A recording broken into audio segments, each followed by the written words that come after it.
Olá, nesta videoaula nós teremos dois momentos. No primeiro momento, nós vamos falar de três classes de fármacos que possuem mecanismos de ação diferentes, tá?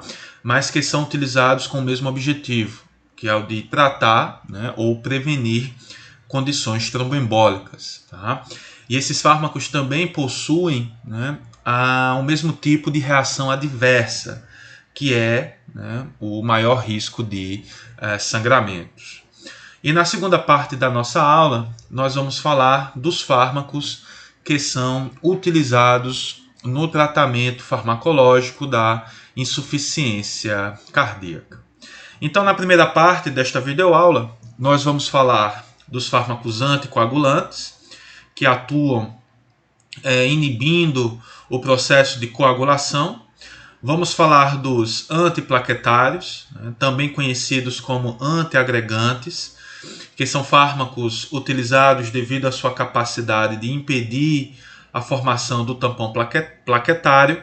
E vamos falar dos fibrinolíticos, né, que são fármacos que vão estimular a degradação, né, da rede de fibrina. Né, e todos esses fármacos eles são utilizados, né, com o intuito de tratar ou prevenir situações tromboembólicas e possuem como principal reação adversa os sangramentos.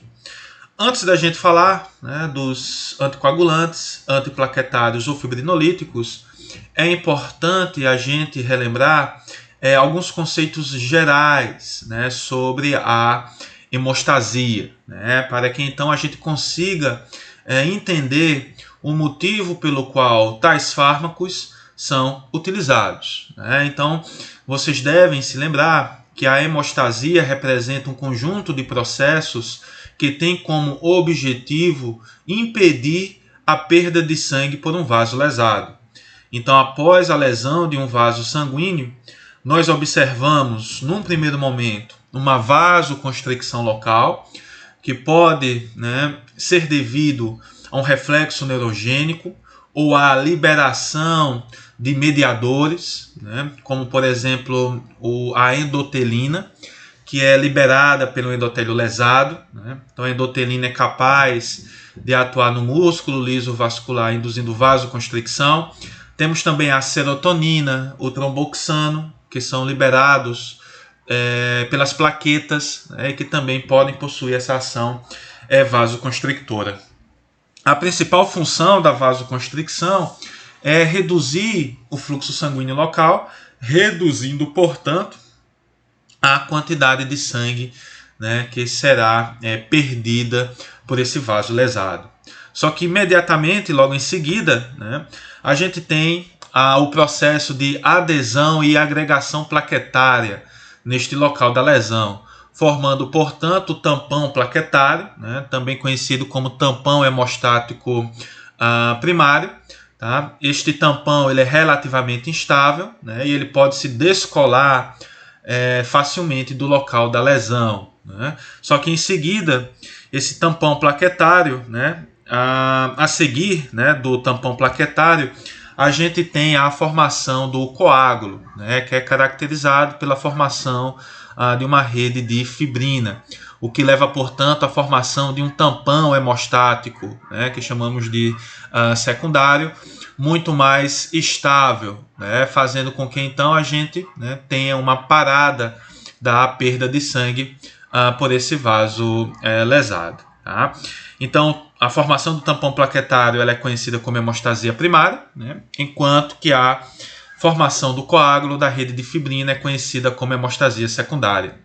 Do ponto de vista da farmacologia, somente o processo de formação do tampão plaquetário e do coágulo eles têm importância, né, porque os fármacos que são utilizados para tratar ou prevenir situações tromboembólicas atuam impedindo a formação do tampão plaquetário ou impedindo a formação do coágulo, né? Seja por impedir a cascata enzimática, que leva à formação da fibrina, seja por levar à degradação desta rede de fibrina que forma o coágulo.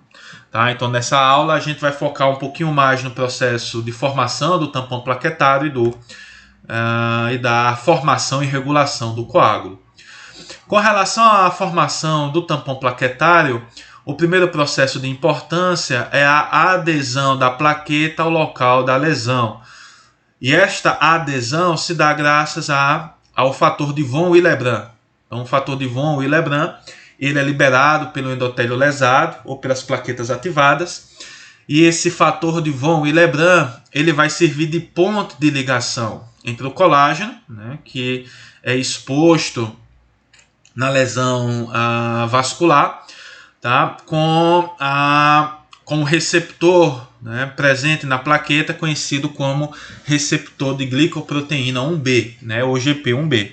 Tá? Então, o fator de von Willebrand vai servir de ponte de ligação, né, para a plaqueta, tá, e para o colágeno que foi exposto durante essa lesão vascular, garantindo, portanto, a adesão da plaqueta a este local. Logo em seguida, então, a gente observa o processo de ativação da plaqueta, né, que vai levar à liberação de grânulos e ao processo de agregação plaquetária. E um dos passos iniciais é a ativação do receptor, né, de glicoproteína GP1A2A pelo colágeno. Tá? Então, o colágeno ativa este receptor e a ativação do receptor GP1A2A vai estimular a enzima ciclooxigenase, que vai levar, portanto, à formação da prostaglandina, conhecida como tromboxano A2, assim como também a ativação do receptor de colágeno vai estimular, né, a expressão e funcionalização do receptor GP2B3A, que vai ser importante para o processo de agregação plaquetária. O tromboxano formado, ele vai ser liberado, né, vai atuar em uma plaqueta vizinha, e a ativação do receptor de tromboxano nesta plaqueta vizinha vai também estimular a expressão e funcionalização do receptor GP2B3A. E esses receptores, né, quando expressos e funcionais em plaquetas vizinhas, esses receptores vão ser importantes porque eles vão se ligar ao fibrinogênio, né? E o fibrinogênio, então, vai servir de ponte de ligação entre plaquetas, garantindo, portanto, o processo de agregação plaquetária. Tá? Então, enquanto o fator de von Willebrand ele é importante para a adesão, né, o fibrinogênio, né, ligado a duas plaquetas vizinhas por meio do receptor GP2B3A vai ser importante para o processo de agregação plaquetária. A ativação da plaqueta também libera ADP, né? O ADP vai atuar em receptores conhecidos como P2Y1 e P2Y12, que, quando ativados, também vão estimular o processo de ativação e de agregação plaquetária. Tá? Então, a ativação do receptor P2Y1 e P2Y12 vai estimular a atividade da ciclooxigenase 1, né, levando à formação de mais tromboxano, assim como também a ativação do receptor P2Y1 e P2Y12 vai estimular, né, a expressão e funcionalização do receptor GP2B3A, que é necessário para o processo de agregação plaquetária. Né? E por fim, nós temos também a ação da trombina na plaqueta. Né? A trombina ela é ativada pela cascata de coagulação. A trombina pode ativar um receptor específico, né, que é o receptor ativado por protease na plaqueta, e a trombina também acaba por estimular o processo de ativação e agregação plaquetária, tá? Demonstrando para vocês, né, que a formação do tampão plaquetário e a cascata de coagulação, né, embora a gente aprenda esses processos de forma separada, eles tendem a ocorrer de forma quase que simultânea. E por que é importante a gente ter noção desse processo de formação do tampão plaquetário? Porque os agentes antiagregantes, né, ou antiplaquetários vão atuar justamente em pontos-chave desse processo. Então, a gente tem fármacos que são capazes de inibir a ação da ciclooxigenase 1 nas plaquetas, como o ácido acetilsalicílico, prejudicando, portanto, a formação, né, do tampão plaquetário. Temos fármacos capazes de bloquear o receptor P2Y12, impedindo também ou dificultando o processo de agregação plaquetária, como também temos fármacos capazes de se ligar ao receptor GP2B3A, impedindo também que ocorra o processo de agregação plaquetária. Tá? Então são fármacos interessantes, né? Tanto no contexto do tratamento de condições cardiovasculares de emergência, né? Como é o caso, por exemplo, da síndrome coronariana aguda, né? Que ocorre na angina instável e no infarto agudo do miocárdio, como também na prevenção secundária, né? Para evitar que pacientes que sofreram, né, um processo, por exemplo, de infarto, de acidente vascular encefálico, tenham um segundo evento. Tá? Então a gente vai falar um pouquinho desses fármacos nesta videoaula. Com relação à coagulação, a coagulação ela é representada por uma cascata de reações enzimáticas, né, que tem como principal função levar à ativação do fator ativador de protrombina, ou seja, levar, né, à formação do fator 10A. Né? E a ativação do fator 10 em 10A vai ser o resultado tanto da via intrínseca como da via extrínseca da coagulação. Então vocês devem se lembrar que a via intrínseca tem envolvimento do fator 12, né? Em seguida 11, 9, daí chega ao 10, e a via extrínseca tem envolvimento do fator tecidual juntamente com o fator 7. Né? E tanto a via intrínseca como a via extrínseca, elas têm como principal objetivo levar à ativação do fator 10, né? Gerando, portanto, o fator 10A. O fator 10A ele vai, então, converter o fator 2, protrombina, em fator 2A, né? Trombina. E a trombina, então, por sua vez, vai converter, né, o fibrinogênio em moléculas insolúveis de fibrina. Né? E essa fibrina ela vai polimerizar, levando, portanto, né, a rede de fibrina que vai caracterizar o coágulo.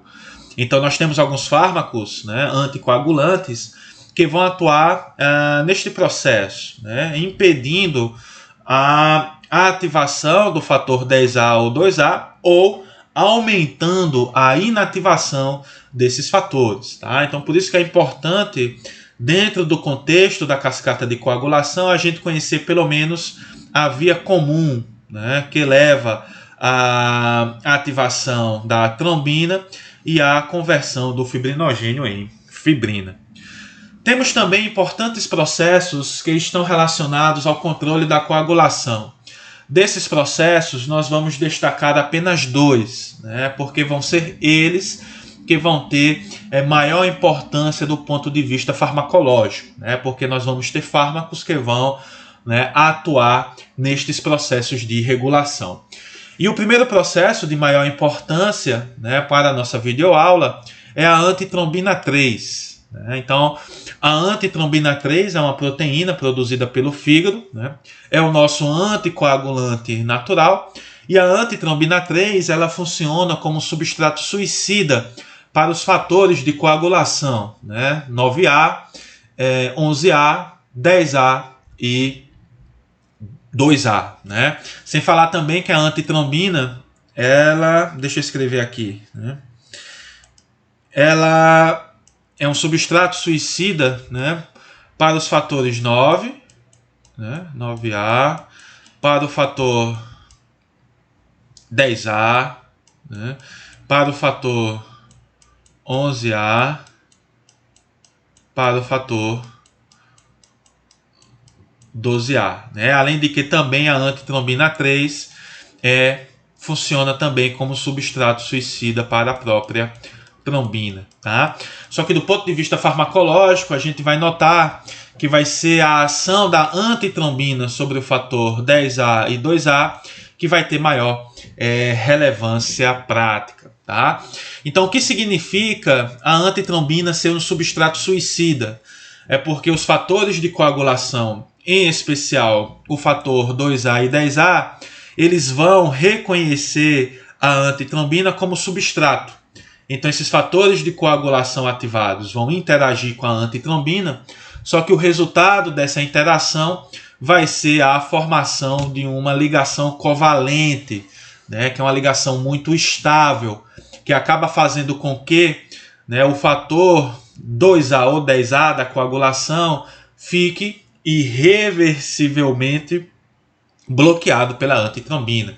Tá? Então, com isso, a antitrombina 3 ela consegue, portanto, né, regular o processo de formação do coágulo.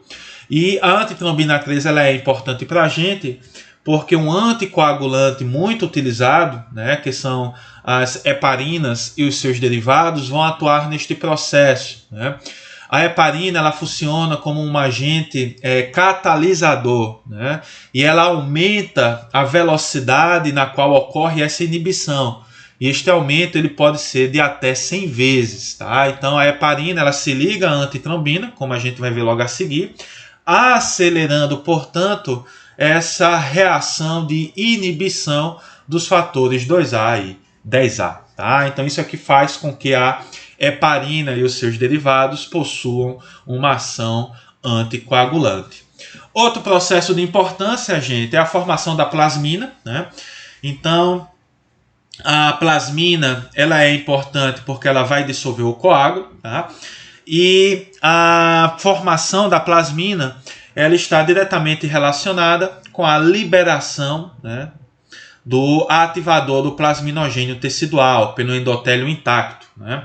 Essa liberação do ativador de plasminogênio tecidual ela pode ser induzida ou promovida, por exemplo, pela própria trombina. Né? Então a trombina formada vai atuar no seu receptor específico, neste endotélio intacto, estimulando a liberação do ativador de plasminogênio tecidual, que vai então converter o plasminogênio, né, em plasmina. E a plasmina então ela vai ser capaz de dissolver o coágulo, né, basicamente por degradar a rede de fibrina.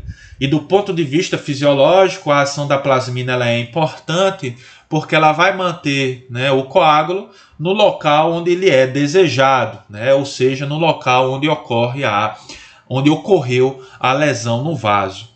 Então nós temos alguns fármacos que mimetizam a ação do ativador de plasminogênio tecidual, levando à formação da plasmina, e a plasmina então ela vai ser responsável por dissolver qualquer coágulo anormal que porventura surja em um determinado paciente. Bom, em seguida então é importante a gente comentar um pouquinho sobre o processo de trombose. Né? Então o que é a trombose? A trombose nada mais é do que uma extensão patológica da hemostasia, ou seja, quando ocorre a formação de um coágulo anormal ou não desejável, né, no interior de um vaso. Então quando a gente tem a formação de um coágulo anormal dentro do vaso, nós temos, portanto, o que chamamos de trombo. Esse trombo eventualmente pode se desprender, formando um êmbolo, né, e esse êmbolo então pode acabar obstruindo o fluxo sanguíneo em um determinado vaso, em outro tecido, né, do nosso organismo. Tá? E esse trombo e esse êmbolo eles passam a ser importantes condições que estão relacionadas ao surgimento de problemas cardiovasculares, como acidente vascular encefálico, infarto agudo do miocárdio e embolia pulmonar. Então esse processo de formação de um coágulo anormal no interior do vaso, ele se dá por 3 mecanismos principais, né, que se interrelacionam, que normalmente, né, dentro do contexto da fisiopatologia desse processo, é conhecido como tríade de Virchow. Né? Então, um dos principais fatores, e talvez o mais relevante, é a lesão endotelial. Tá? Então, a lesão endotelial pode estimular, por exemplo, a liberação do fator tecidual, né, que pode então estimular o processo de coagulação, assim como também a lesão tecidual endotelial pode permitir a exposição do colágeno, né, subendotelial, que pode estimular também o processo de agregação plaquetária e formação do coágulo. Então, essa lesão endotelial, sem dúvida, é um dos principais fatores relacionados à formação de um coágulo anormal dentro do vaso. E a lesão endotelial tem como principal, ou principais causas, o estresse de cisalhamento, que é dado, por exemplo, pelo aumento excessivo da pressão arterial. Tá? Então, a hipertensão arterial pode aumentar o atrito do sangue no endotélio vascular, o que pode levar, portanto, à lesão endotelial e, consequentemente, o surgimento de um coágulo anormal no interior do vaso. A hiperlipidemia, a hiperglicemia também são importantes fatores de risco para a lesão endotelial e, consequentemente, a formação de um trombo. Além disso, nós temos o fluxo sanguíneo anormal, que pode se dar tanto por estase, como também por turbulência. Esta turbulência ocorre, por exemplo, na presença de uma placa aterosclerótica, o que pode gerar um local de turbulência, aumentando, portanto, o estresse de cisalhamento no endotélio deste local, gerando lesão endotelial, enquanto que a estase está muito associada, por exemplo, a aneurismas, a fibrilação atrial. Então, o sangue parado, digamos assim, favorece a formação de um coágulo, o que pode, portanto, levar aí a uma condição tromboembólica indesejável. E, por fim, com relação à tríade de Virchow, a gente tem a hipercoagulabilidade, então mutações genéticas ou algumas doenças que podem favorecer condições trombóticas, como, por exemplo, na síndrome nefrótica, onde pode ocorrer um aumento da eliminação renal da antitrombina 3, e essa eliminação desse importante fator anticoagulante pode acabar favorecendo, portanto, o surgimento de um coágulo anormal no interior do vaso. Tá? Então aí é que entra a terapia antitrombótica. Então a gente tem os anticoagulantes, antiplaquetários e fibrinolíticos, que representam 3 classes de fármacos, com mecanismos de ação diferentes, mas que vão ser utilizados com o mesmo objetivo, que é de diminuir ou prevenir a formação de trombos. E esses fármacos também, como vocês vão notar na aula de hoje, possuem a mesma reação adversa, que é o maior risco de sangramentos.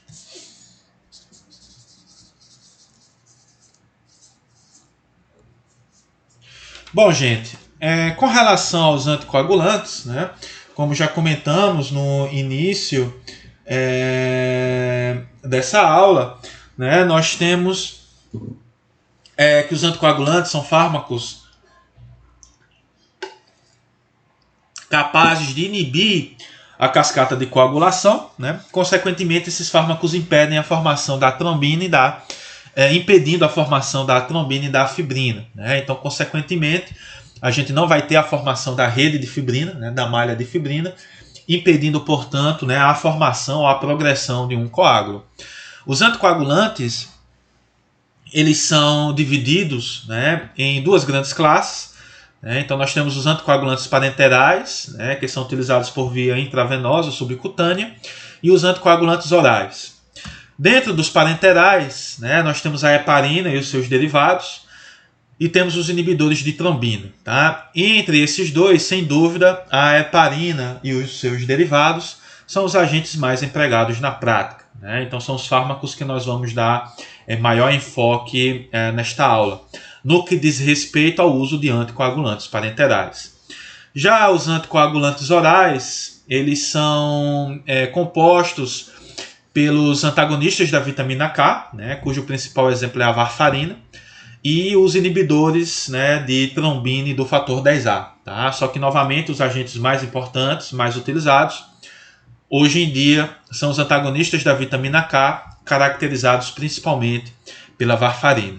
Então, nesta videoaula, nós vamos focar na heparina e seus derivados, e na varfarina, que é um antagonista da vitamina K. Então, os principais anticoagulantes parenterais e orais que são utilizados na prática. Com relação à heparina e os seus derivados, nós temos que abordar primeiramente a heparina, né? Também conhecida como heparina não fracionada, né? Que é aquela heparina que é extraída, né, dos mastócitos do boi e do porco e utilizada clinicamente. Tá? A heparina, né, na sua forma natural, não fracionada, ela é um polissacarídeo linear, altamente sulfatado, da família dos glicosaminoglicanos, sendo formada por dois aminoaçúcares, né, que se dispõem de forma alternada, que é o ácido glicurônico e o ácido N-acetilglicosamina. Né? E a heparina não fracionada, ela é formada basicamente por 40 destes sacarídeos. Né? Então a gente tem uma estrutura linear formada por 40 sacarídeos, né, que são o ácido glicurônico e o ácido N-acetilglicosamina. Tá?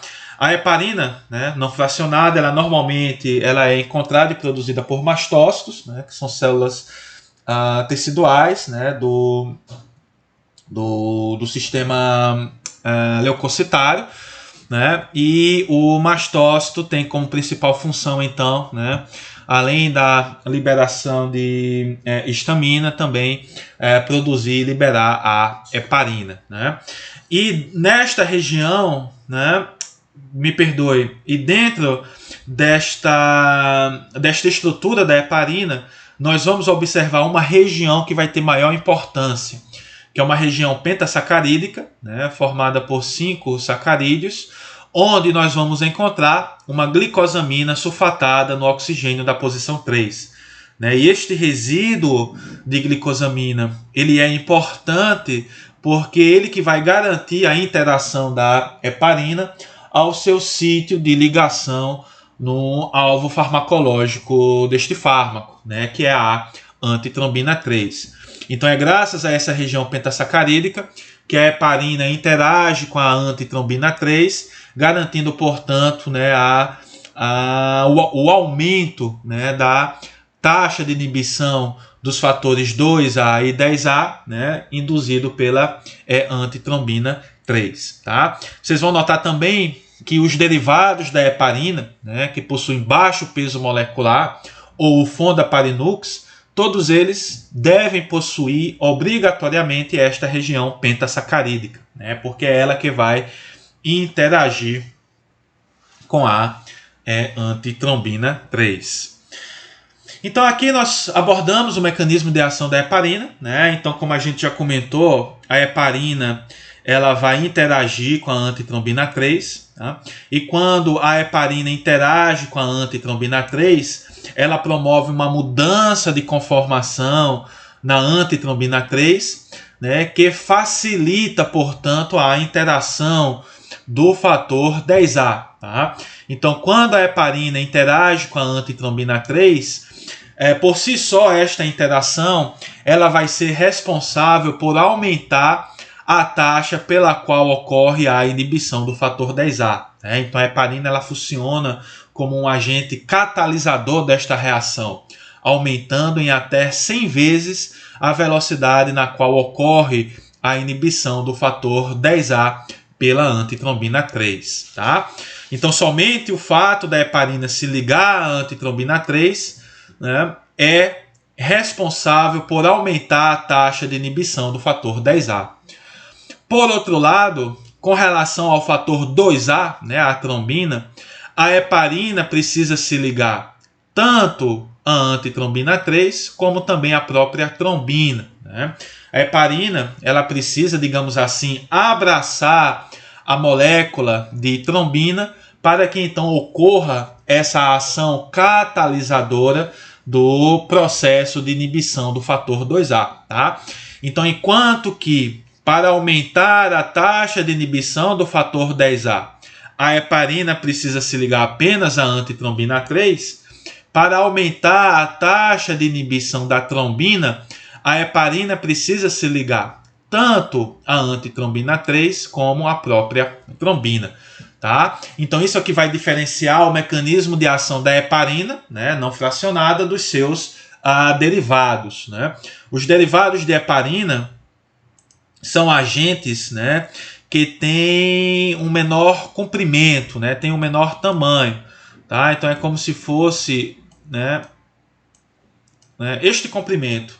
Então, com isso, os derivados de heparina de baixo peso molecular, eles vão conseguir inibir o fator 10A, né? Eles vão conseguir aumentar a taxa de inibição do fator 10A, porque esses agentes interagem com a antitrombina 3, mas em compensação, esses fármacos não conseguem aumentar a taxa de inibição da trombina, porque são moléculas mais curtas e não conseguem, portanto, entre aspas, abraçar a trombina, né? Então isso acaba fazendo com que estes derivados tenham uma maior ação no fator 10A do que no fator 2A, tá? Mas isso eu vou explicar, né, de forma mais detalhada, né, e visualmente em alguns slides, tá? Daqui a pouco. Bom, com relação aos derivados da heparina, nós temos as heparinas de baixo peso molecular, né, também conhecidas como heparinas fracionadas, tá, que representam, portanto, fragmentos da heparina, contendo aproximadamente 17 sacarídeos. Então é o caso da enoxaparina e da dalteparina. Tá? Observem que estes derivados de heparina, né, todos eles possuem obrigatoriamente a região pentasacarídica, tá? Que ela é essencial para a ligação desta molécula à antitrombina 3. E, além da heparina de baixo peso molecular, nós também temos o fondaparinux, né, que é representado pela região pentasacarídica. Tá?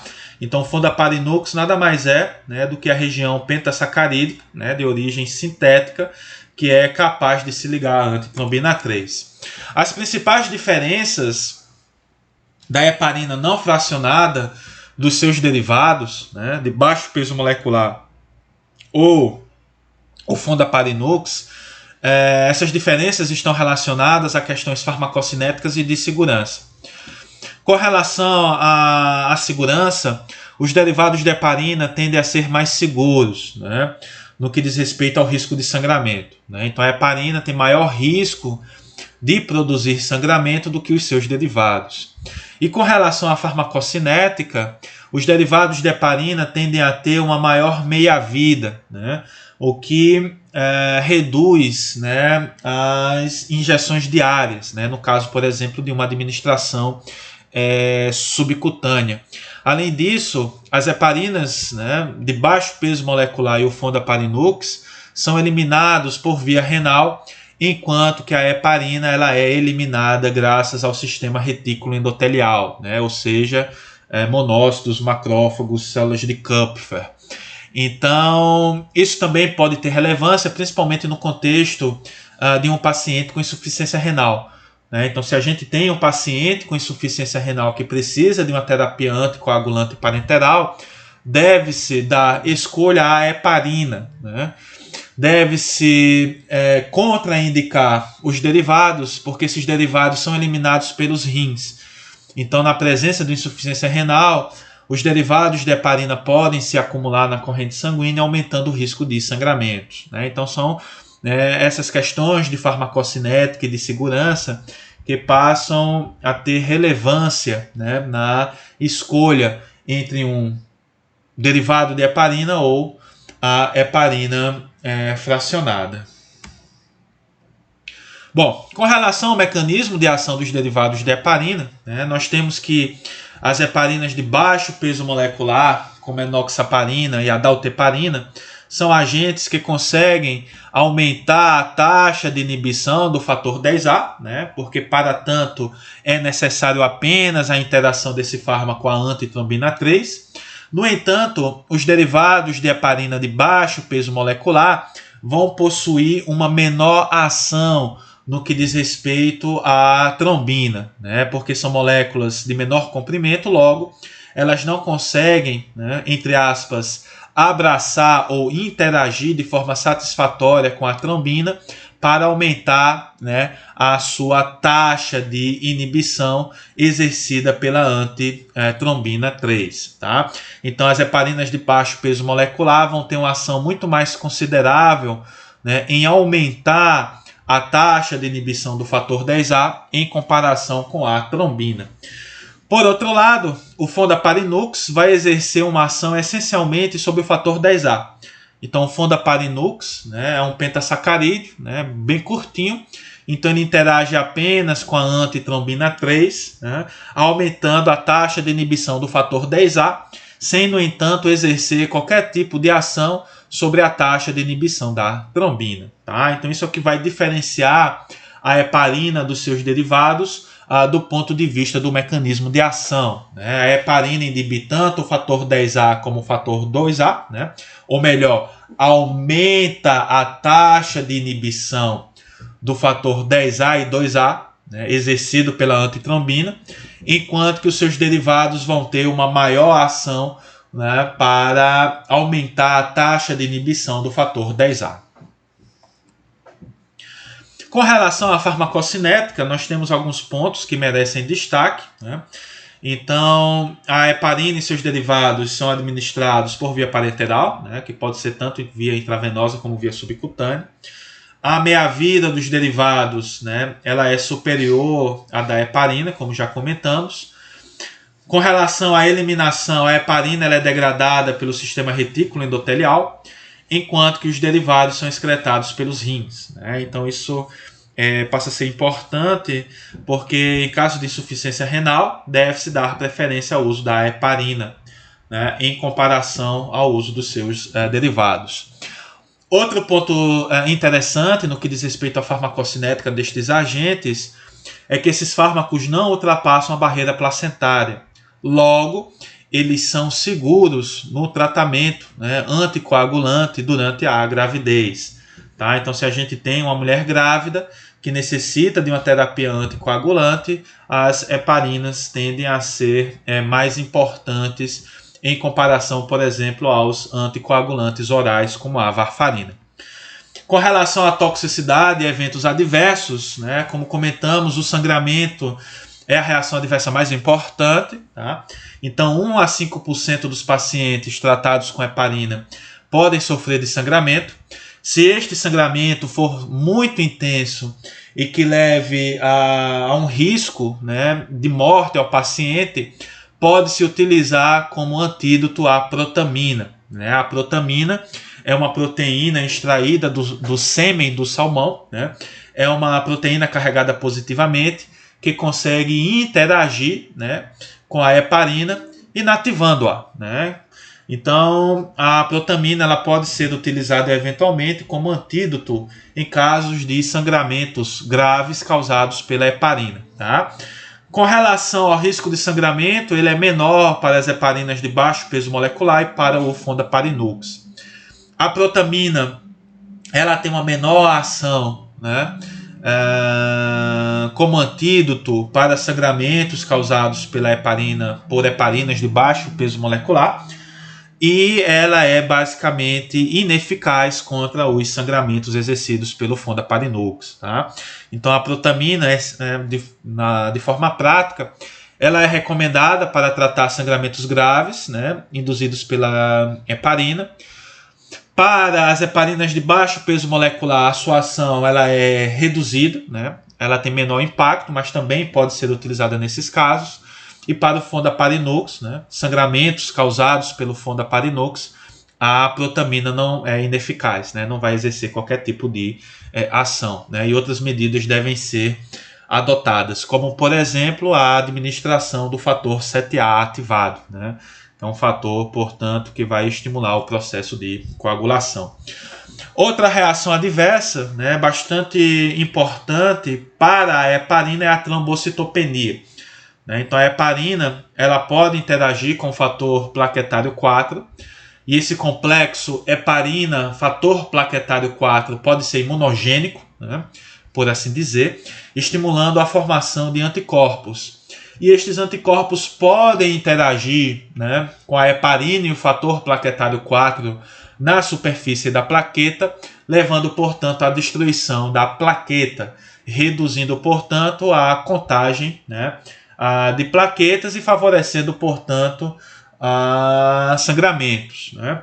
E em outra parcela de pacientes, né, paradoxalmente, a heparina ela pode gerar formação de trombos, né? E isso se dá também pela interação destes anticorpos com o fator plaquetário 4 e a heparina, né? Só que em alguns pacientes essa interação do anticorpo pode estimular o processo de agregação plaquetária, né? Levando, portanto, à formação de trombos. Então este processo ele tende a ter maior relevância para a heparina, né? Em comparação às heparinas de baixo peso molecular e o Fondaparinux. Com relação às indicações da heparina, né, então, e de seus derivados, são agentes utilizados principalmente, né, no contexto de uma emergência, né? Então, para impedir a propagação de trombose venosa e embolia pulmonar, ou para, né, o tratamento das síndromes coronarianas agudas, né? Então a heparina e seus derivados fazem parte, né, do protocolo de atendimento a um paciente, né, com uma síndrome coronariana aguda, né, com o objetivo principal de impedir a propagação, né, do trombo. Tá? Então são fármacos utilizados, né, principalmente neste contexto, né, de emergência, especialmente para impedir a propagação de trombose venosa, embolia pulmonar, ou também para o tratamento de síndromes coronarianas agudas. Tá? Bom, temos também os inibidores diretos da trombina, né, que também são anticoagulantes parenterais, mas são fármacos já menos utilizados. Esses fármacos, né, são derivados da iridina, como a lipirudina, desirudina e bivalirudina. A iridina é uma proteína extraída da saliva da sanguessuga, né, que possui ação anticoagulante. Só que a iridina ela tem uma meia-vida muito curta, o que inviabiliza a sua utilização como agente anticoagulante. No entanto, os seus derivados, né, têm uma duração de ação um pouco mais prolongada e podem eventualmente ser utilizados em algumas situações. Tá? Então, os derivados de iridina são agentes utilizados por via parenteral, né, porque são basicamente proteínas. Né? Então, se utilizados por via oral, estes agentes vão ser rapidamente degradados, né, pelo trato gastrointestinal. São agentes que têm uma meia-vida de 1 a 2 horas, né, e são excretados pelos rins. Né, então tem que ter cuidado em pacientes com insuficiência renal.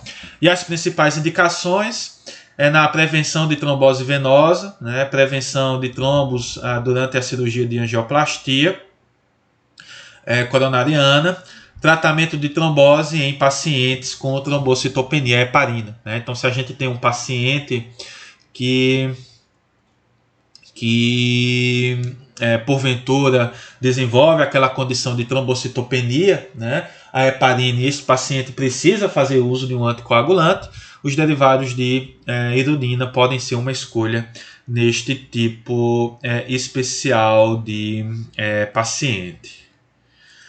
Bom, com relação ao mecanismo de ação desses fármacos, eles vão inibir de forma direta a trombina, tá?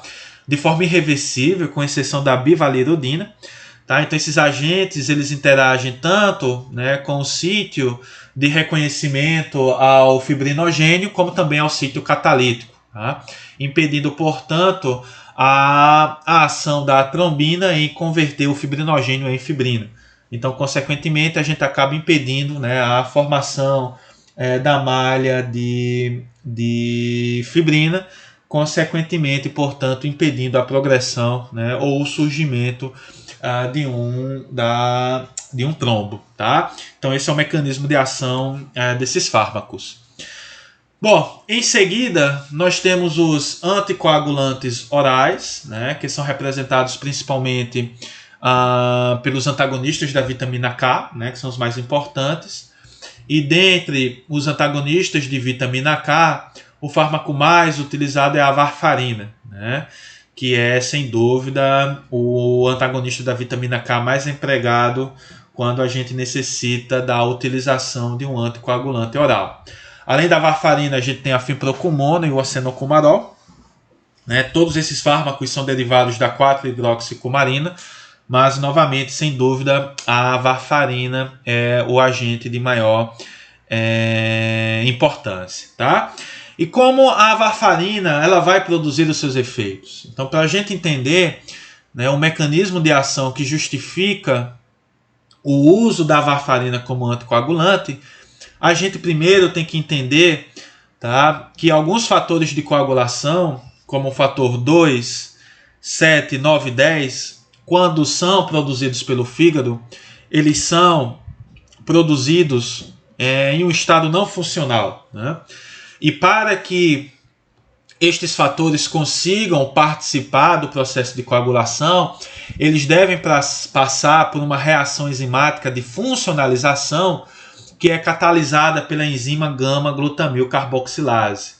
Então essa enzima utiliza os fatores 2, 7, 9 e 10 no seu estado não funcional, CO2, oxigênio e vitamina K reduzida, para que então, né, ocorra o processo de funcionalização desses fatores de coagulação, os quais então podem ser, né, levados para a corrente sanguínea, para que então eles participem do processo de coagulação, né? E o resultado dessa reação enzimática, além da funcionalização dos fatores 2, 7, 9 e 10, é a formação da vitamina K oxidada, né? E essa vitamina K oxidada, ela então vai ser convertida em vitamina K reduzida pela ação da vitamina K redutase, garantindo, portanto, a reposição da vitamina K reduzida, a qual então será utilizada para a funcionalização de novos fatores de coagulação. Então, onde que a varfarina vai atuar, gente? A varfarina vai atuar aqui, ó, inibindo a vitamina K redutase. Então, ao inibir a vitamina K redutase, a varfarina vai impedir, né, a reposição dos estoques de vitamina K reduzida. Consequentemente, ao reduzir a quantidade de vitamina K reduzida, a varfarina vai impedir o processo de funcionalização dos fatores 2, 7, 9 e 10. Consequentemente, né, o fígado começa a secretar ou liberar na corrente sanguínea os fatores 7, 9, 2, 7, 9 e 10 em um estado não funcional, né? E nesse estado não funcional, esses fatores de coagulação eles não conseguem, né, participar da cascata de coagulação. Então, com isso, a gente acaba prejudicando o processo, né, de coagulação, consequentemente impedindo a formação da rede de fibrina, tá? Vale destacar, gente, que a varfarina ela demora, né, pode demorar de 2 a 5 dias para produzir os seus efeitos anticoagulantes, né? Porque este tempo de 2 a 5 dias necessário, né, para trocar, né, por assim dizer, os fatores de coagulação 2, 7, 9 e 10 funcionais por fatores não funcionais. Tá? Então, alguns desses fatores, como o fator 2, eles possuem uma meia-vida no plasma de 50 horas. Né? Então, demora 50 horas para que o fator 2 seja substituído, né, por um fator 2 não funcional.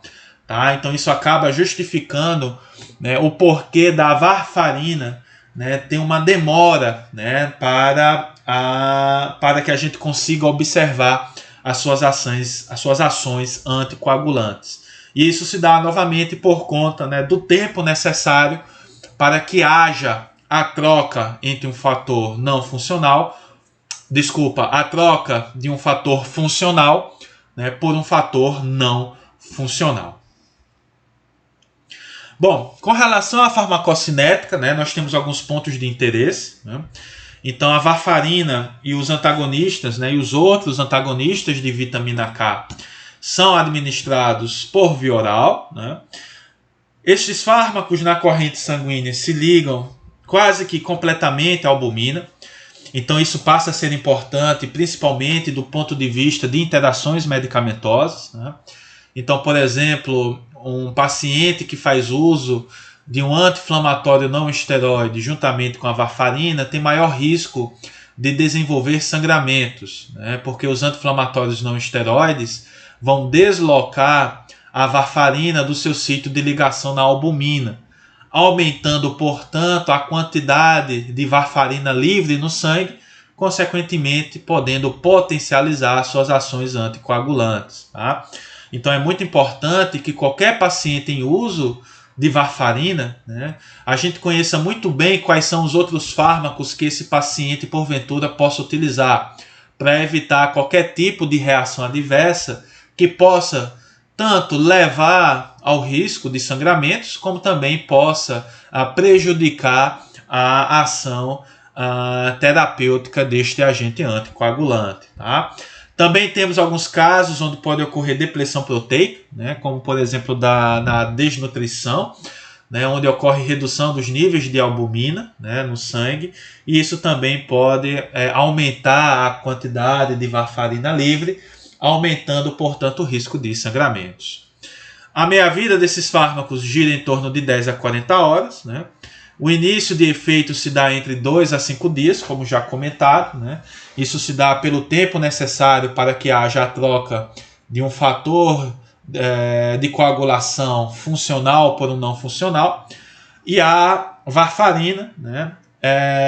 E os anticoagulantes antagonistas da vitamina K, né? Todos eles são metabolizados pelo fígado, né? Pela enzima CYP2C9, né? Que é susceptível a polimorfismos, tá? E também é susceptível à interação medicamentosa.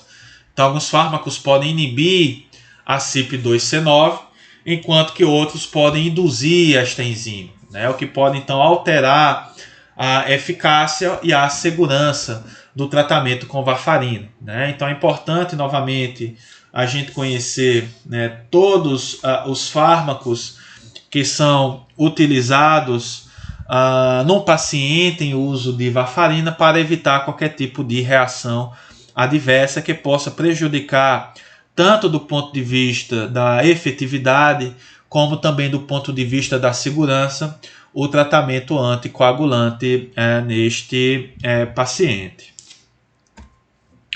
Com relação às reações adversas, né, as mais importantes são, né, sangramentos. Tá? Então, pacientes em uso da varfarina, né, ou de qualquer outro antagonista da vitamina K tendem a aumentar o risco de sangramento nestes pacientes. Com relação às indicações, gente, né, a varfarina ela é indicada para impedir progressão ou recidiva de trombose venosa e embolia pulmonar, né? Também na prevenção de tromboembolia após cirurgias, na isquemia coronariana recorrente, no infarto agudo no miocárdio e para prevenir embolismo sistêmico em pacientes com prótese de válvulas cardíacas. Tá? Então essas são as principais, né, utilizações da vitamina K. Né? Basicamente é um fármaco utilizado para tratar ou prevenir condições tromboembólicas diversas. Outros anticoagulantes orais, né, que existem aqui no país e que eventualmente podem ser utilizados, nós temos o etixilato de dabigatrana, né, que é um profármaco, que é formado pela dabigatrana em si, né, associado a um ácido graxo. Então, esta associação permite a utilização desse fármaco por via oral. Após a administração, né, esse ácido graxo ele é hidrolisado, liberando a dabigatrana. Né, e a dabigatrana é um fármaco que vai atuar diretamente no sítio ativo da trombina, impedindo, portanto, a sua ação enzimática. Né, ou seja, a dabigatrana vai impedir a formação da fibrina. Consequentemente, a gente não tem, né, formação do coágulo. Tá? Então, as suas indicações é para o tratamento e prevenção de tromboembolia venosa, né, recorrente ou após cirurgia ortopédica e também no acidente vascular encefálico, né, para prevenir condições tromboembólicas, né, em pacientes que possuem fibrilação atrial. Outro anticoagulante oral é a rivaroxabana, né, que é um agente que vai inibir o fator 10A. Tá? Então é diferente de tudo que a gente já viu até agora. Né? A gente tem um fármaco capaz de inibir diretamente o fator 10A. é um anticoagulante que pode ser utilizado por via oral e ele é indicado para tratamento e prevenção de trombose venosa profunda e embolia pulmonar recorrentes em adultos. Tá? Então é a sua principal indicação aqui no país. Nós temos também a Pixabana, né, que é outro anticoagulante oral que atua da mesma forma que a Rivaroxabana e tem indicações similares. Bom, gente, então nós terminamos, né, os anticoagulantes. Agora nós vamos falar sobre os fibrinolíticos, né, que são fármacos que vão produzir ou induzir a fibrinólise. Ou seja, esses fármacos vão ativar, né, levar à ativação da plasmina e a plasmina então vai dissolver o coágulo. Tá? Então a gente tem a streptokinase, alteplase e reteplase. Tá? A streptokinase ela é pouco utilizada hoje em dia, né? É uma proteína produzida pelo Streptococcus beta-hemolítico e a streptokinase está muito relacionada a reações de hipersensibilidade, né? E também a produção de anticorpos que podem acabar reduzindo a eficácia da streptokinase, né? A sua eficácia fibrinolítica.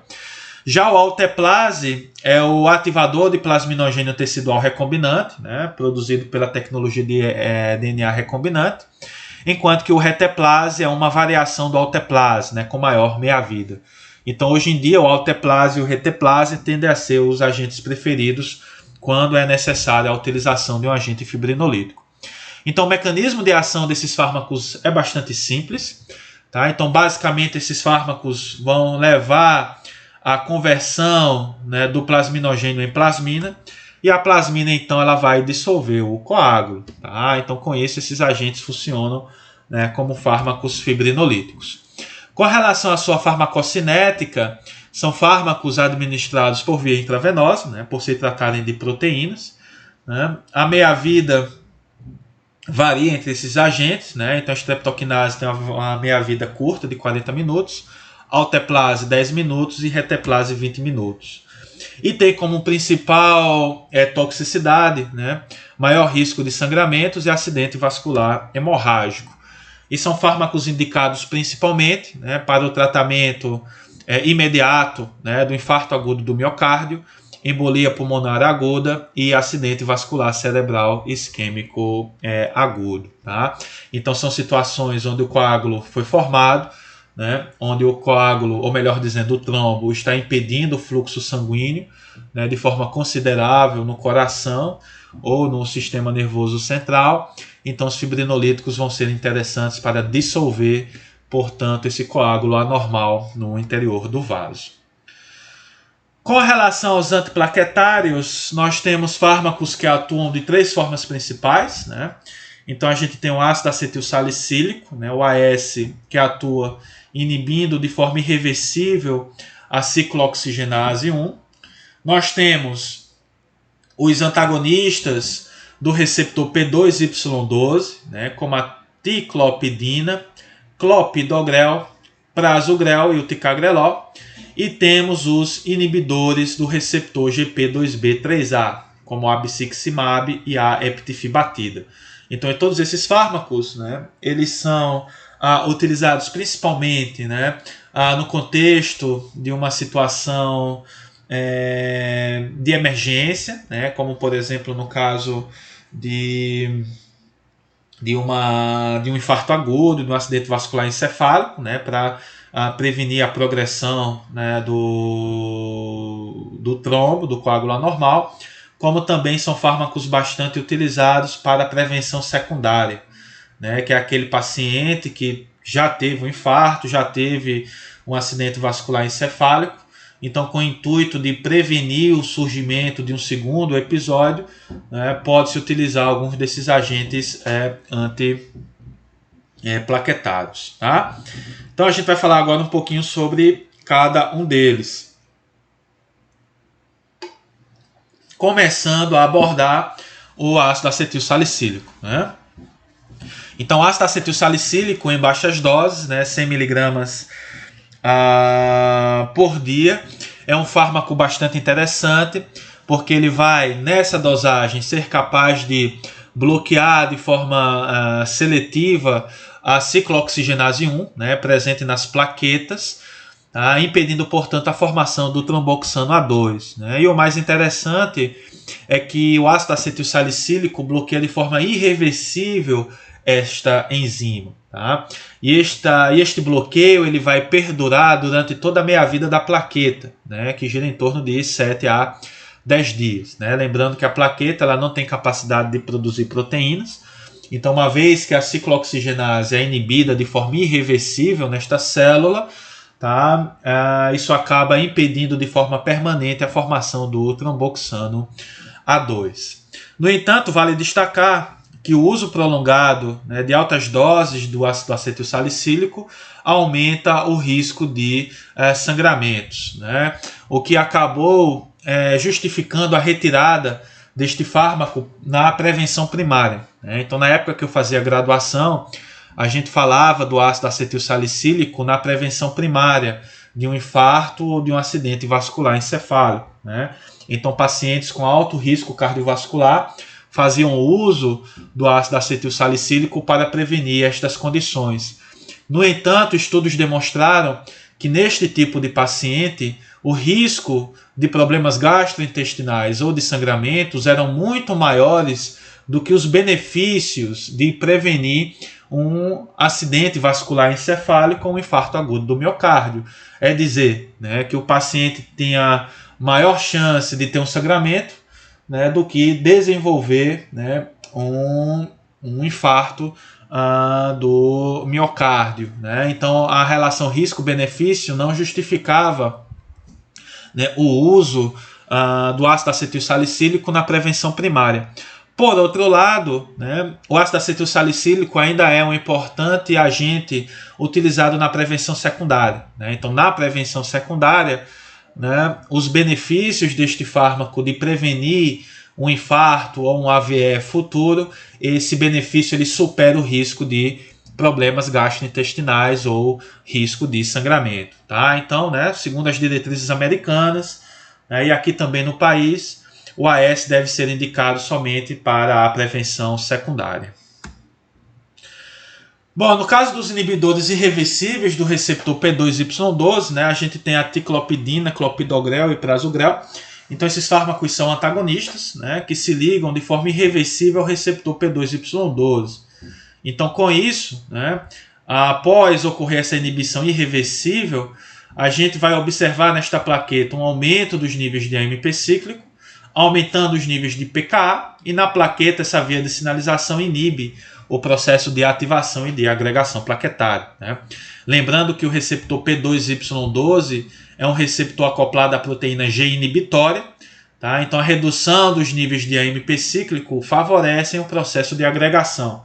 Então, uma vez que a gente bloqueia este receptor de forma irreversível por estes fármacos, os níveis de AMP cíclico na plaqueta vão aumentar, gerando, portanto, uma menor ativação e agregação plaquetária. Tá? Todos esses fármacos são, né, profármacos, né, então eles precisam de uma ativação, né, pelo nosso organismo para produzir um metabólito ativo, né, que vai, portanto, exercer estes efeitos terapêuticos. As principais utilizações e efeitos adversos desses agentes estão aqui listadas, né? Eu vou ler para vocês rapidamente, embora vocês possam pausar o vídeo e fazer uma leitura um pouco mais calma, né? Um pouco mais paulatina. Tá? Então, a ticlopidina basicamente é utilizada na prevenção secundária, né, de AVE e acidentes coronários, né, também para prevenir trombose pós-colocação de stent, né, na pós-angioplastia. Tá? Seu uso está associado a trombocitopenia e sangramentos. Né?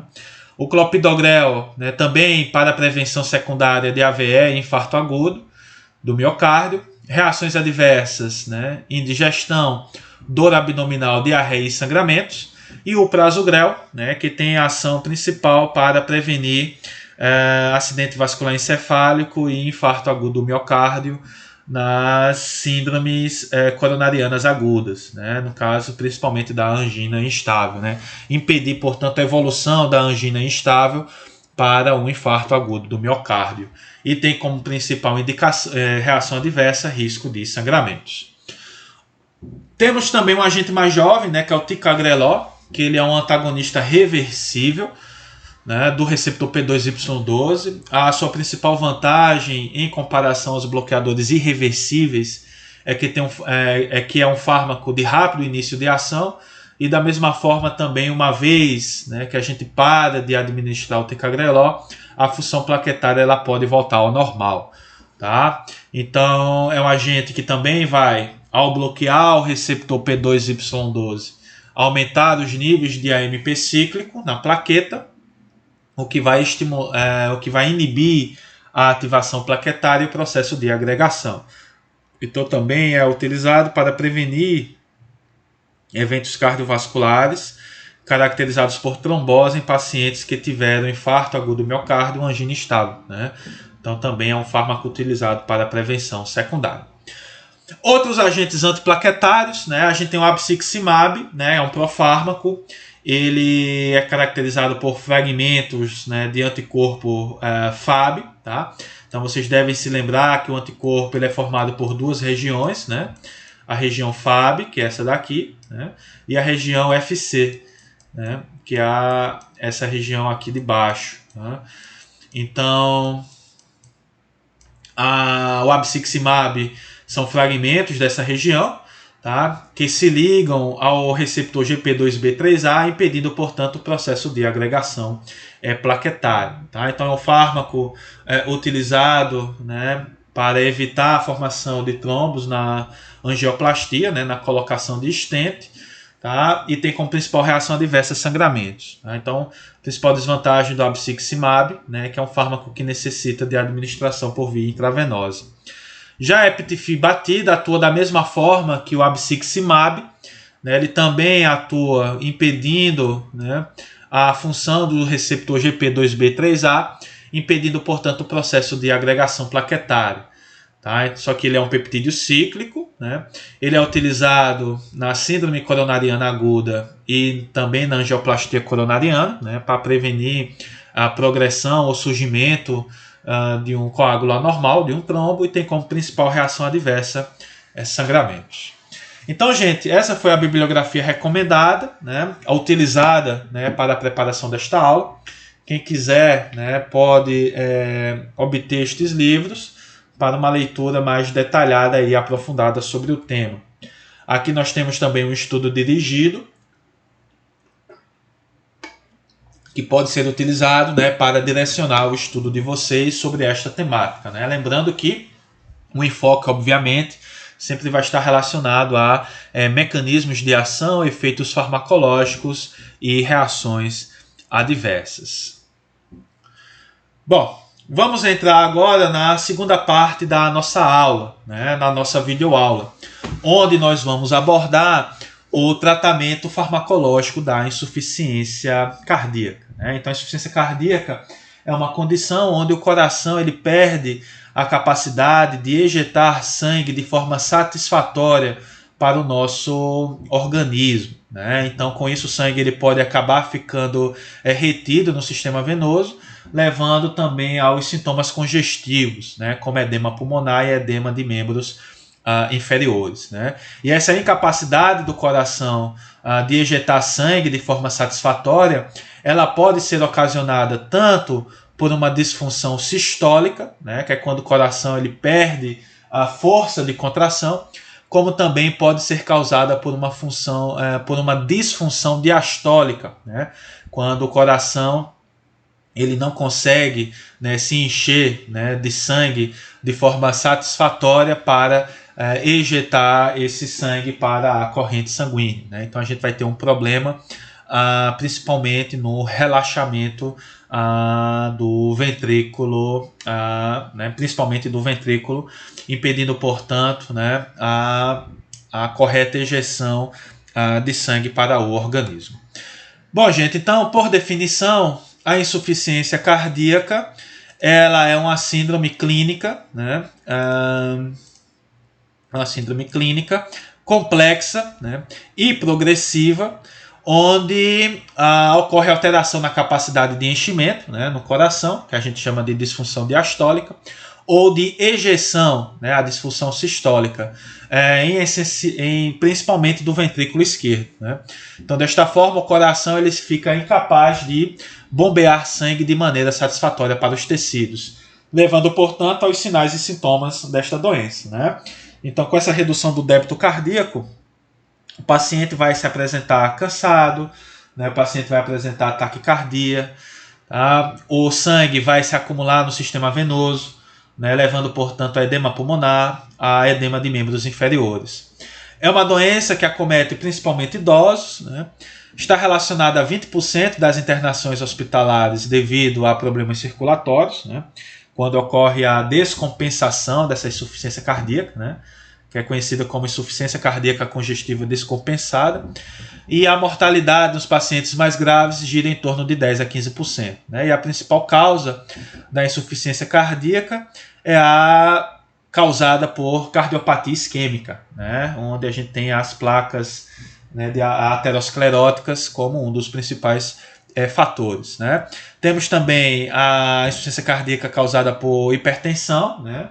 Que também pode acabar, né? A hipertensão a longo prazo, se não tratada, se não revertida, pode levar a uma sobrecarga de pressão a este coração, levando, portanto, a uma insuficiência cardíaca. Né? Temos também chagas, problemas nas válvulas, né? Que pode também contribuir para o surgimento da insuficiência cardíaca, tá? Então, gente, a insuficiência cardíaca ela pode ter duas causas gerais, né? Que é a disfunção sistólica, que é quando o paciente tem um comprometimento da função contrátil do miocárdio. Essa disfunção sistólica ela pode ser causada, né, por doença de Chagas, cardiopatia isquêmica ou hipertensão arterial associada à doença coronária, e ela tem como principal característica um remodelamento do coração, em especial do ventrículo, né, onde a gente vai observar um aumento do tamanho da câmara, né, ventricular e uma hipertrofia excêntrica, né, do cardiomiócito. Tá? Então os cardiomiócitos aumentam de tamanho, mas, né, com relação ao seu comprimento. Tá? E com isso, né, a gente também vai ter deposição de colágeno, de tecido conjuntivo, que acaba fazendo com que, né, este coração ele perca a capacidade de contrair de forma satisfatória para ejetar o sangue para o nosso organismo. Tá? Por outro lado, nós também podemos observar algumas insuficiências cardíacas que são causadas por uma disfunção diastólica, né, onde o coração vai apresentar um comprometimento do relaxamento ventricular. Tá? Então, essa disfunção diastólica ela pode ser causada por estenose aórtica, né, fibrilação atrial ou hipertensão arterial isolada. Né? E a principal consequência a longo prazo é um remodelamento cardíaco que vai aumentar a espessura da parede do ventrículo esquerdo, né? E isso é causado por uma hipertrofia concêntrica, né? Então, o cardiomiócito ele aumenta, né, de tamanho com relação à sua largura. Tá? Então, com isso, a gente tem uma diminuição significativa da câmara, né, do ventrículo esquerdo.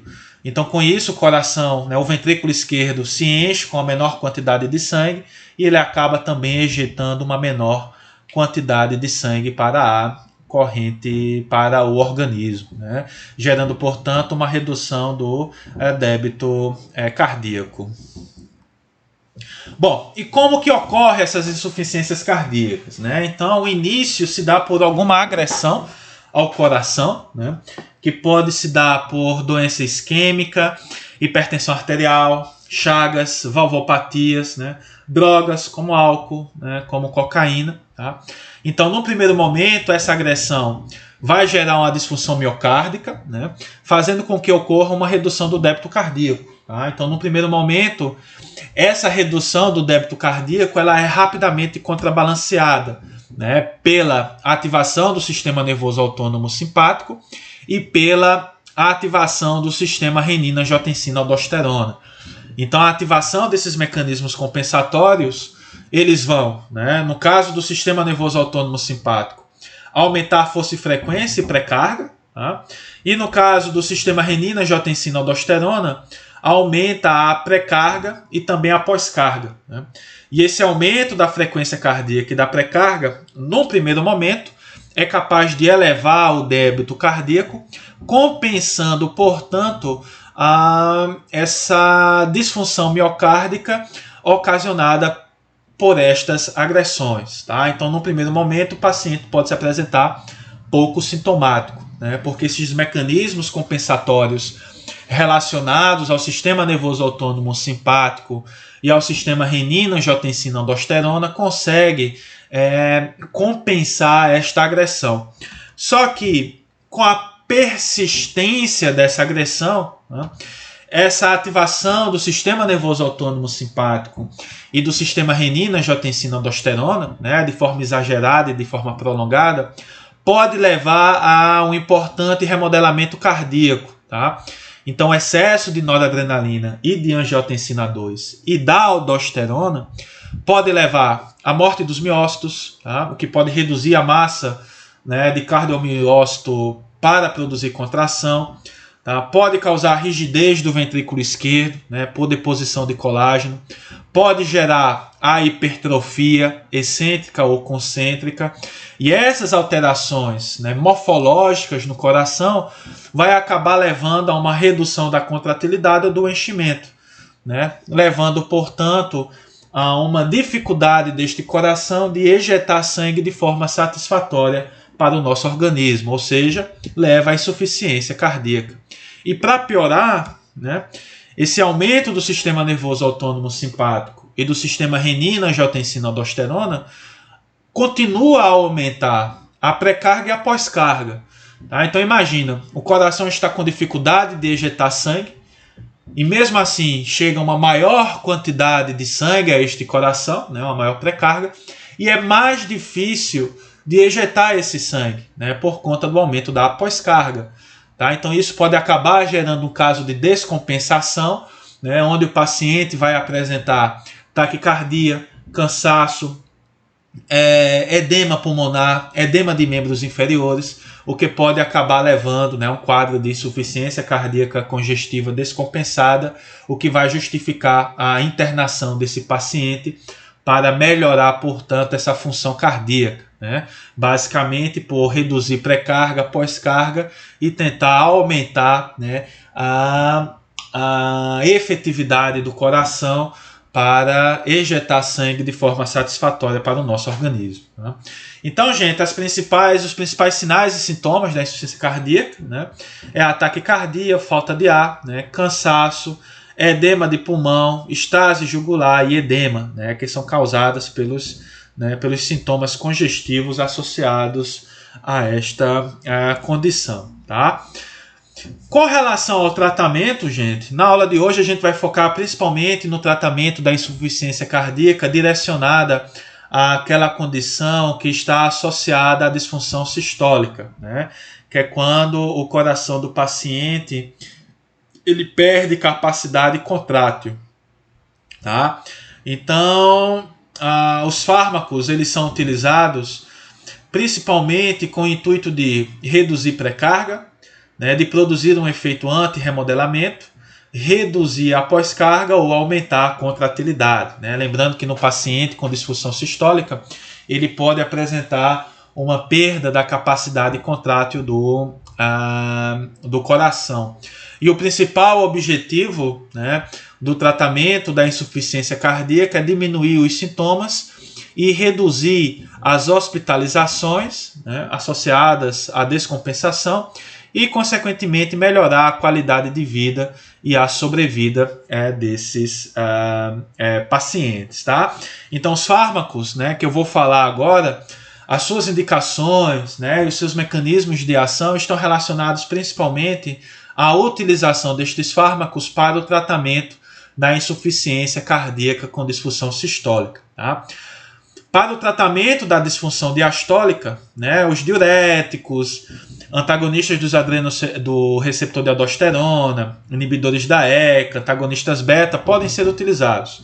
Tá? Só que não existem estudos, né, clínicos a longo prazo que demonstram a utilização, né, que demonstram, né, a efetividade desses fármacos de reduzir a longo prazo a morbimortalidade relacionada a essa insuficiência cardíaca. Tá? Então, enquanto que para a insuficiência cardíaca com disfunção sistólica, a gente tem essa observação de forma mais clara, né? De que estes fármacos a longo prazo podem realmente reduzir a morbimortalidade relacionada a esta condição.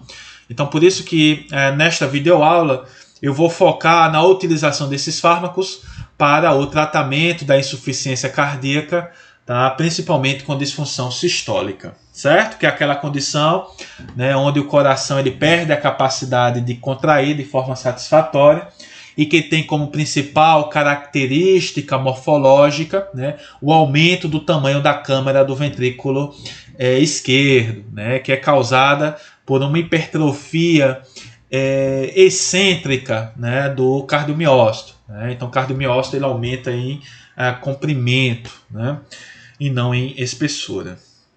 Bom, gente, então nós vamos falar de todos esses fármacos, tá? Muitos deles nós já falamos em aulas anteriores, então nesta aula eu vou focar somente naqueles aspectos que têm interesse para o tratamento da insuficiência cardíaca, tá? Bom, gente, então, primeiramente nós temos os diuréticos, tá? Então, tanto os diuréticos tiazídicos como de alça podem ser utilizados, em especial os diuréticos de alça, né?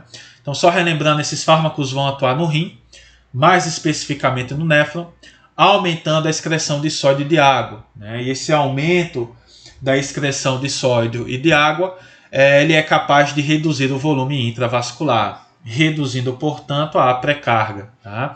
Então, essa redução da pré-carga ela é interessante no paciente com insuficiência cardíaca congestiva. Tá? Então, os diuréticos eles são indicados, né, para tratar pacientes com insuficiência cardíaca que apresentam sintomas congestivos, como edema pulmonar ou periférico. Tá?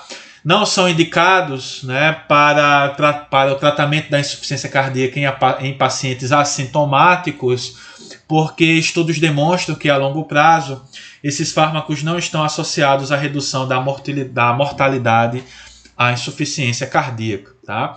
E outro ponto importante, gente, é que estes fármacos, os diuréticos, devem ser utilizados em dosagens mínimas com o intuito de manter a euvolemia. Tá? Vale lembrar que o paciente com insuficiência cardíaca ele trabalha, né, com altos volumes de enchimento, ou seja, o seu volume sanguíneo ele é muito alto, né, o que aumenta a pré-carga, né, cardíaca numa tentativa de tentar contrabalancear, né,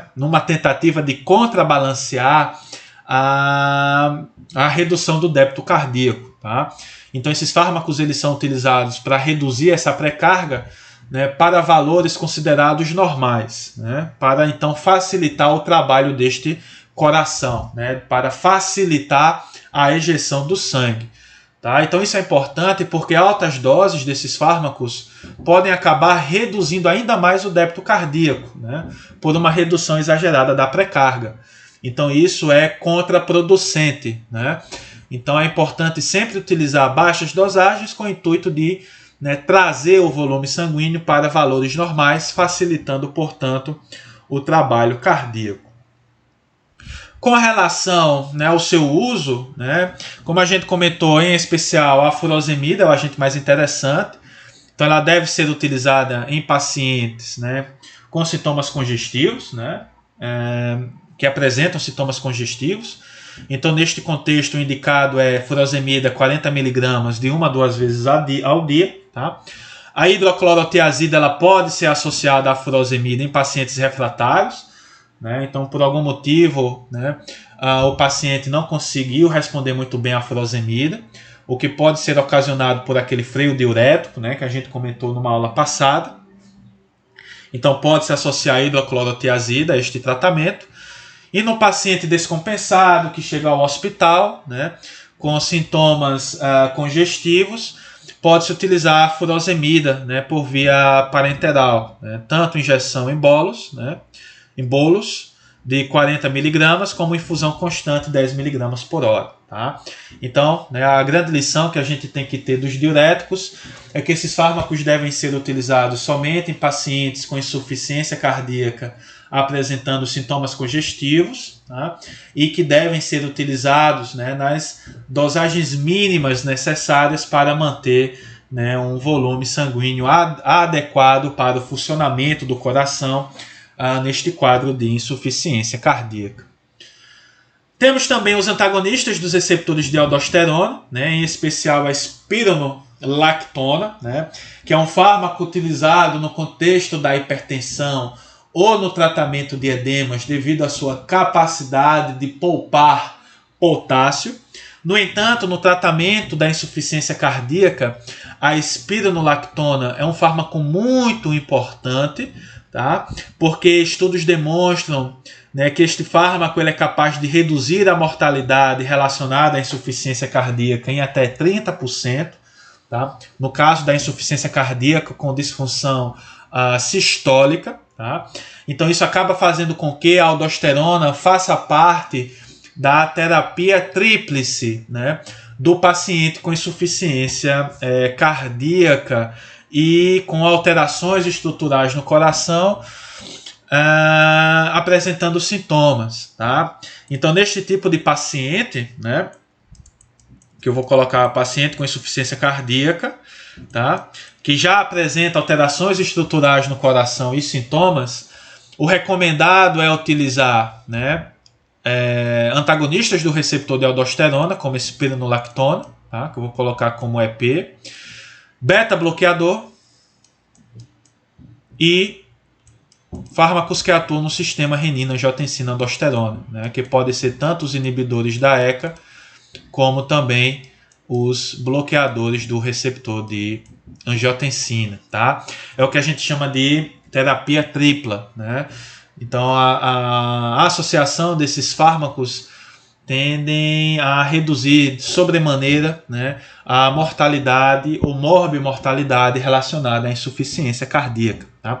Lembrando que essa terapia tríplice, né, tripla, ela é indicada somente para pacientes, né, em estágio C, né, como é classificado por algumas diretrizes, né, que é aquele paciente com insuficiência cardíaca e alterações estruturais no coração apresentando sintomas.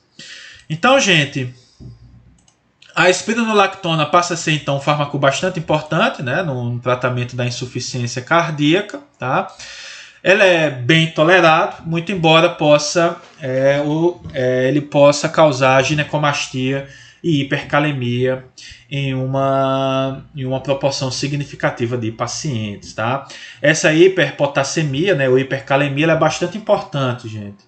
Então, o fármaco que faz uso de espironolactona e de um inibidor da ECA deve ter, né, a dosagem de potássio muito bem estabelecida, né, muito bem controlada, para evitar qualquer tipo de reação adversa grave causada pelo aumento sustentado dos níveis de potássio.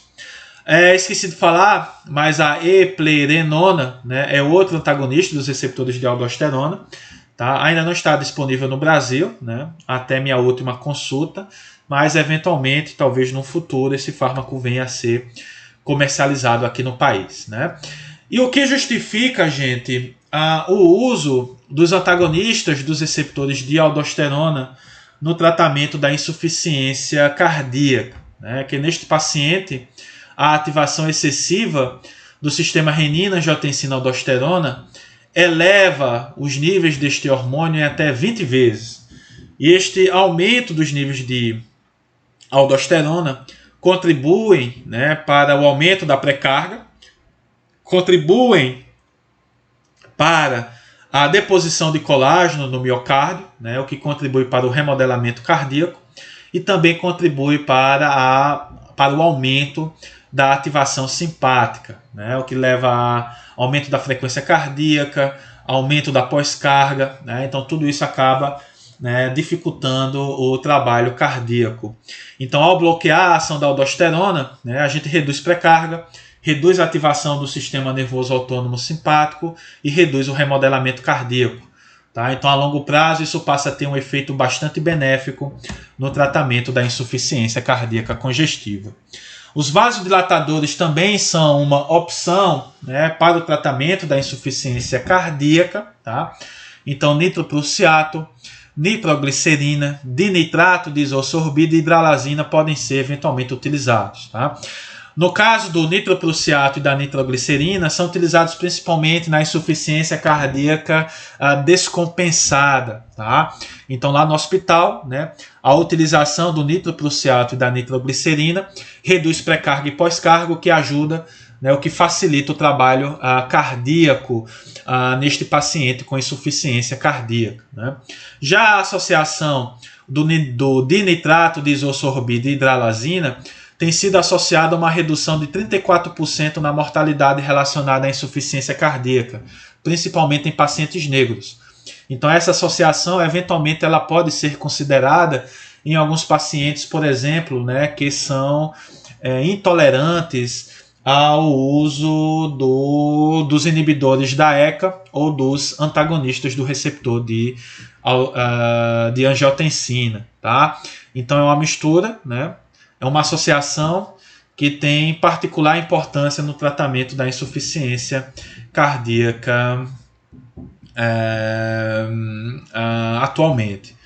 Então, reações adversas, né? A gente já comentou em aulas passadas: hipotensão, cefaleia e pode correr também intolerância aos nitratos.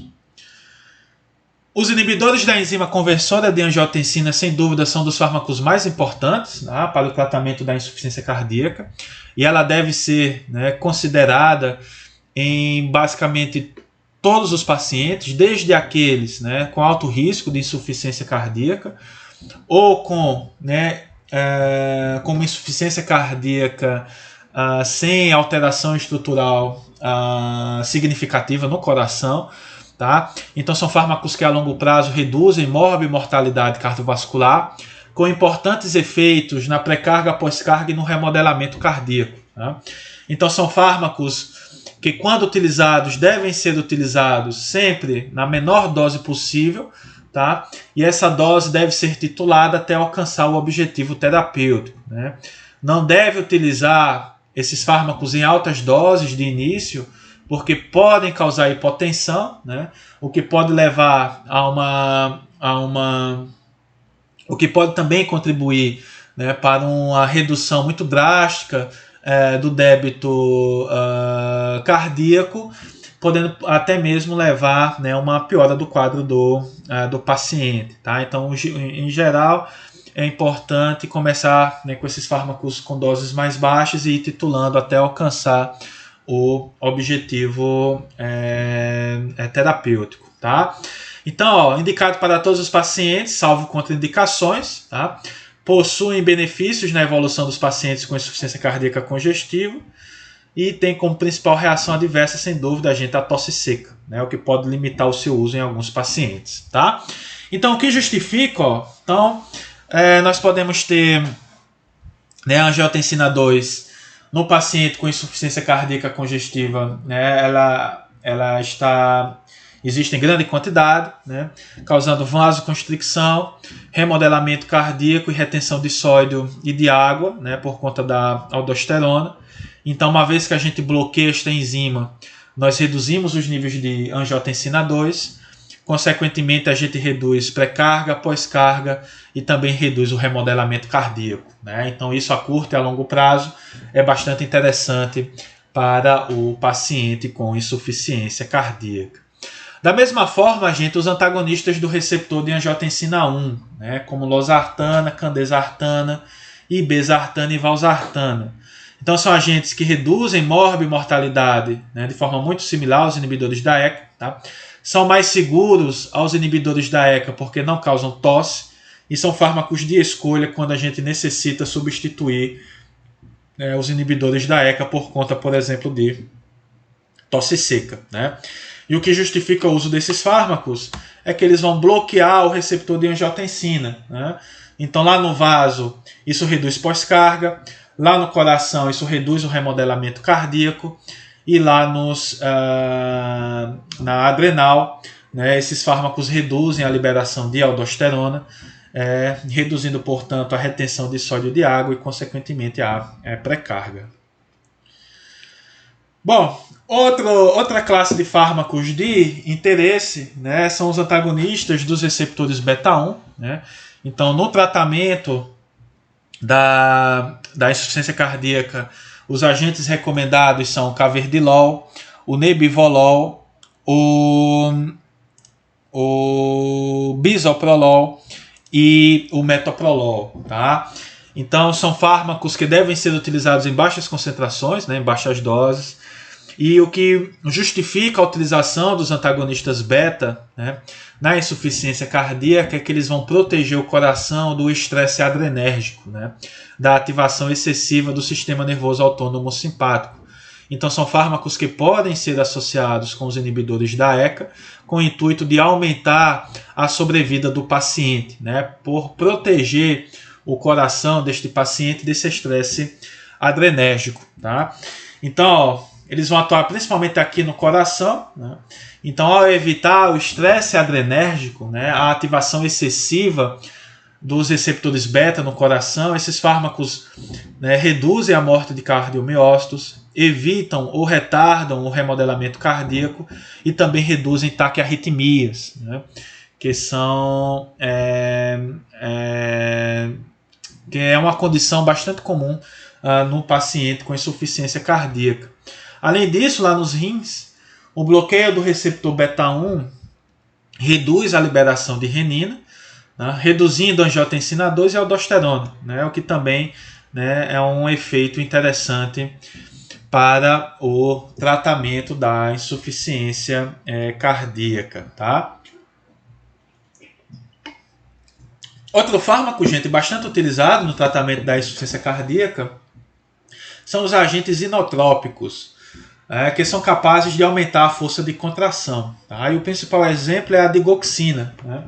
A digoxina é um fármaco, né, que tem origem natural, ele é extraído da planta Digitalis purpurea, e o extrato dessa planta, né, rico em digoxina, foi a primeira estratégia farmacológica, né, utilizada para o tratamento da insuficiência cardíaca. Né? Então tem aqui ó, o Foxglove, né, que em 1785 foi descrito, né, que o seu extrato, né, poderia ser utilizado no tratamento da hidrópsia cardíaca, né, da insuficiência cardíaca congestiva. A gente tem também a digitoxina, né, que é um agente derivado da digoxina, que eventualmente pode ser utilizado no tratamento da insuficiência cardíaca, né, muito embora a digoxina seja o fármaco de primeira escolha. A grande questão da digoxina, gente, é que este fármaco possui uma janela terapêutica muito estreita. Tá?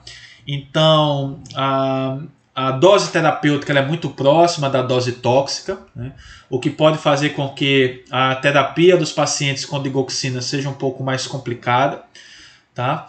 Mas é um fármaco bastante efetivo, né, em aumentar de forma direta a força de contração do coração, aumentando, portanto, o débito cardíaco.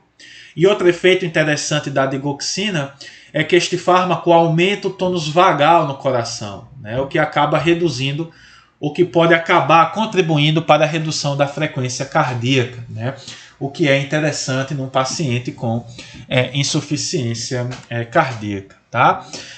Para a gente entender o mecanismo de ação da digoxina, nós temos que compreender como se dá, né, um manejo do cálcio no cardiomiócito. Tá? Então, com a chegada de uma despolarização, né, no cardiomiócito, né, que vem de um potencial de ação que surge lá no nosso sino atrial, a gente vai observar a abertura de canais de cálcio. Né? O cálcio que entra estimula a saída de cálcio do retículo, e este aumento do cálcio intracelular vai estimular a contração, né, a sístole, né, do coração. Só que logo em seguida esse cálcio ele é retirado do citosol, né, garantindo, portanto, o relaxamento. E isso se dá por dois mecanismos. Né?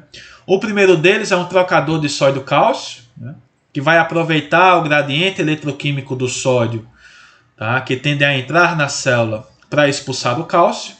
E o segundo mecanismo é através, né, de um transportador ativo presente na membrana do retículo, né, que vai retirar o cálcio do citosol e vai rearmazená-lo no retículo endoplasmático. Tá?